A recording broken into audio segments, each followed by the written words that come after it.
D'où l'Afrique tire-t-elle son nom? Un vent pluvieux qui souffle sur le nord du continent?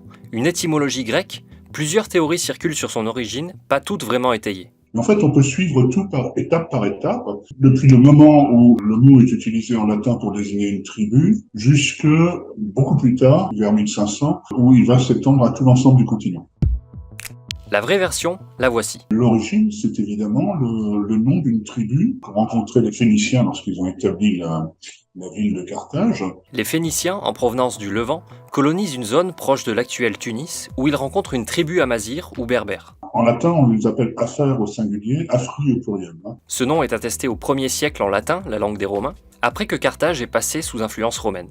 Saint Augustin, par exemple, au IVe siècle, se considère lui-même comme un affaire. Et il parle des Afri, donc au pluriel, comme de ses concitoyens. Le nom donnera aussi Banu Ifren, un ensemble de tribus qui vivaient en Afrique du Nord. Banu Ifren, c'est un terme arabe. Banu, c'est les enfants d'eux, les fils d'eux, littéralement. Et ça renvoie, si vous voulez, à l'Afrique, les Frikiyas, c'est-à-dire la province d'Afrique tombée sous le joug des musulmans, donc au 7e siècle. Quant à l'origine du nom lui-même, certains spécialistes évoquent son étymologie, qui renvoie en berbère à la grotte, la caverne, une piste qui mènerait à des ancêtres troglodytiques. Ifri est aussi une divinité amazigh ou berbère, qui sera reprise par les Romains sous la forme Africa. D'autres théories sont largement reprises, mais tous les historiens n'y croient pas. D'abord, celle d'Africus, qui désigne chez les Romains un vent pluvieux du nord du continent. Elle renvoie très très souvent à une caractéristique générale du continent africain. Alors qu'en fait, au départ, c'est juste la Tunisie, dont le climat n'est pas très très différent en fait de l'Italie. Mais les spécialistes plus pointus, par exemple dans l'encyclopédie berbère, proposent que ce soit l'inverse. C'est-à-dire qu'en fait, on ait nommé ce vent d'après l'Afrique et non pas l'Afrique d'après ça. Il y a ensuite la piste de l'étymologie grecque, Afrique avec un K.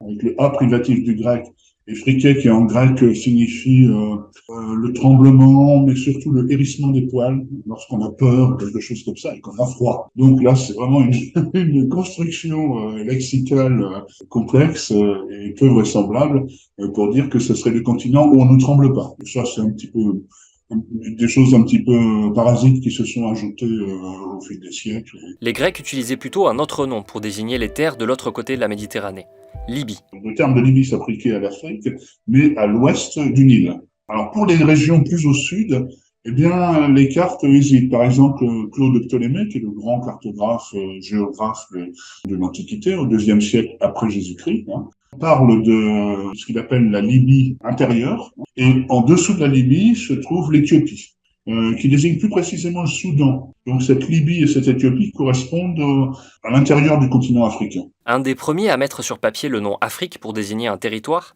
c'est Salluste, un homme politique et historien romain. Il écrit donc sur la guerre de Jugurtha, c'est-à-dire la guerre que les Romains ont affligée aux Berbères. Et là, il parle en fait de 3 parties du monde: l'Europe, l'Asie, et pour la première fois, l'Africa est considérée comme une partie du monde. Mais assez vite, on voit qu'il renvoie finalement uniquement à la région autour de Carthage. Les Romains s'en servent pour désigner la région administrative de Carthage, l'Afrique proconsulaire. Mais l'Afrique ne désigne pas encore le continent complet, puisqu'à l'époque, les Européens ne savent pas encore mesurer l'étendue des terres qui leur font face. En 1498, le navigateur portugais Vasco de Gama atteint l'Inde en passant le cap de Bonne-Espérance, la pointe sud. On sait par exemple qu'à partir de ce moment-là, il n'y a pas, comme croyaient parfois les anciens, de communication terrestre entre l'Afrique et l'Inde. Et là, on s'aperçoit que c'est vraiment un continent. On le voit sur ce planisphère de 1507, par le cartographe allemand Martin Waldseemüller, le nom Africa est présent et désigne enfin le continent. Cette histoire invite à méditer sur cette conclusion. Nommer les choses et les lieux est une manière de les faire exister, mais pour pouvoir les nommer, il faut d'abord les connaître.